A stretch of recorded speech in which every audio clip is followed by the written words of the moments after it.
Hey, it's HighTechDad, and this is video number 2 of my review of the Pioneer AVH-4100NEX. So this is very similar to the newer model, the 4200NEX. Not much has changed between the two.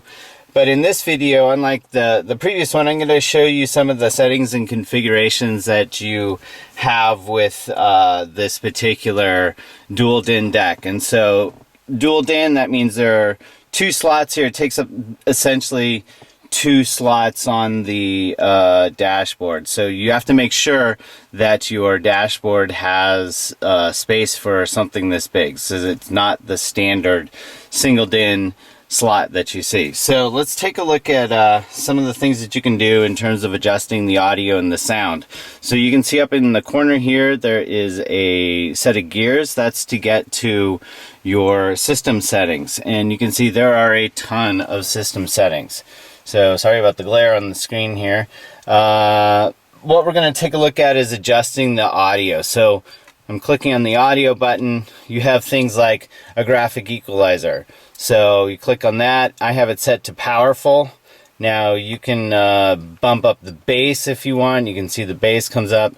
Natural is pretty close to the middle line. Vocal, that sort of thing. Flat means nothing, and then you have your own customizable options. So I like the powerful setting. I have stock speakers in my car, something that I may want to upgrade in the future. So that's some of the audio settings. Now there are other settings you can do in terms of audio. So let's go back to this. You can turn on and off the rear speaker.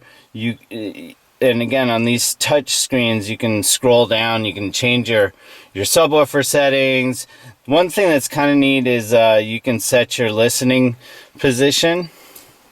So to say where you are sitting in the car. So since I'm a driver, I can say I'm in the front left, and then all the settings are set directly for me. Or I just leave it off because we have a lot of people that come in and out of the car. You can change the time alignment, so that what that means is you can delay the rear speakers ever so slightly to give it more of a surround sound type of feel to it. So you can obviously change the fade and balance. You can see that little red or yellow star there is a favorite preset. So by pushing that, I have it set actually in my favorite, so I can go and jump directly into that setting. So that's just sort of briefly on the audio, and now let's take a look at changing the theme. So one of the neat things about this deck is that you can really customize a lot on the screen here. So you can see that I have put a picture of my own in the background in the first video, which you should probably take a look at. It's just an intro. I had a startup screen that had the HighTechDad logo showing. So there are lots of different things that you can do to customize it. When I had the car put in, the installer actually tried to tweak the color scheme that you see on the buttons here to the colors of what my car looks like when it's on, so that the oranges were almost identical. It's kind of a neat thing that you can do.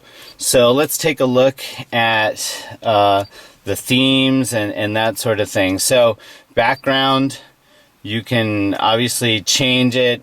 I have it right now as a photo that I imported in, and you can import it on like a USB thumb drive and just import it in that way. Just make sure that you have a supported thumb drive. I found that I had one that wasn't supported and had to try to get another one on there.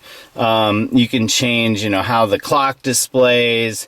You can change the look and feel of the theme. You can change the color of the illumination, like I was saying. So I have it set as an orange, and you can even dial it down to the exact color that you want. Let's see. And then the splash screen. There you can see my logo. You can have other types of branding in there, and you just upload it in the appropriate format. So lastly, what I want to talk about is something that's pretty obvious that you need to do right away, but that people might not think about, and that's setting the time. And so here you see the time up in the corner, and you simply click on that, and then you go into the setting there. And why do I show that? Well, everyone always wants to know how to set the time, and it doesn't jump out at you right away from the settings. So anyway, there are a lot of other settings and configurations in here. I didn't go through everything. There's like I said, audio, there's DVD setup, there's Bluetooth setup, and they're just general setup items here.